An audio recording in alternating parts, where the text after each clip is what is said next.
खड़े हैं और 2024 के अंदर इस सरकार को इस तरह कर देंगे कि इनसे समझ में नहीं आएगा कि सरपंचों ने, आम नागरिक ने क्या कर दिया हमारे साथ। तो समय रहते यह सरकार समझ जाए तो बहुत ही अच्छी बात है, नहीं तो दुर्गा जी कान खोल के सुन लेना।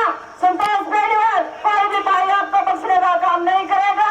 फिर आप गली में खड़े होकर ये कहोगे कि हमारी गाड़ियों में डंडे बरसाए गए, तो ये गाड़ियां और डंडे आपके लिए अभी तैयार है, देख लेना 2024 के अंदर हम एक से एक बजा देंगे तुम्हारी।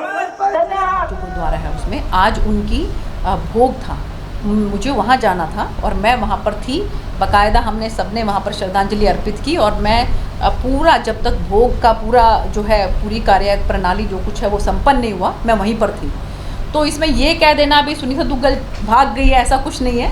मैं उससे पहले हमारे भारतीय जनता पार्टी के वरिष्ठ नेता जगदीश चोपड़ा जी, उनके परिवार में ही उनकी सगी सिस्टर जो है, उनके सगी सिस्टर के बेटा वो, हाँ, उसकी डेथ हो गई थी। उसके क्रेमेशन पर, उसके दाह संस्कार में मैं वहाँ गई हुई थी और उसके बाद फिर मैं चिल्ला साहब चली गई क्योंकि वहाँ पर जो है वो भोग था।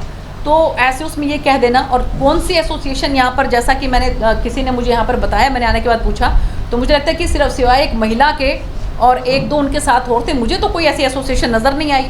जितने सरपंच हमारे जनसभा के अंदर आए थे, तो ये मुझे लगता है कि बरगलाने की ज़रूरत है, इनको नहीं है, ये बरगलाने की कोशिश करते हैं ये, लेकिन ऐसा बरगलाने की कोशिश नहीं करनी चाहिए इनको। सरपंच सभी के सभी जनसभा के अंदर उपस्थित थे। 2-4 जो लोग हैं वो भी विपक्षी पार्टी के हैं। आपको पता ही है कि वो जो महिला हैं वो किससे बिलोंग करती हैं, कौन से परिवार से बिलोंग करती हैं, कांग्रेस पार्टी के ही नेता हैं, कोई उनके संबंधी हैं वो। तो ऐसे जो किसी विपक्षी पार्टी के जो अगर अपनी कहीं कोई उनकी अपनी कोई महत्वाकांक्षा है उसको लेकर अगर वो इस तरह के धरने प्रदर्शन अगर करती हैं, तो आम जनता, आम सरपंच भाई हमारे सब इन बातों को समझते हैं।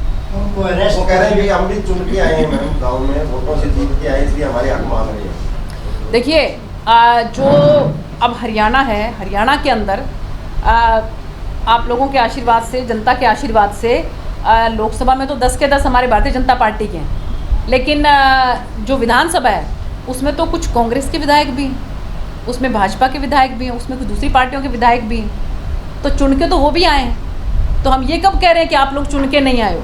लेकिन चुन के आए हो तो उसके बाद आपका ये हक बनता है कि आप आम जनता की जो समस्याएं हैं उन समस्याओं का समाधान करने के लिए सरकार से बात करें।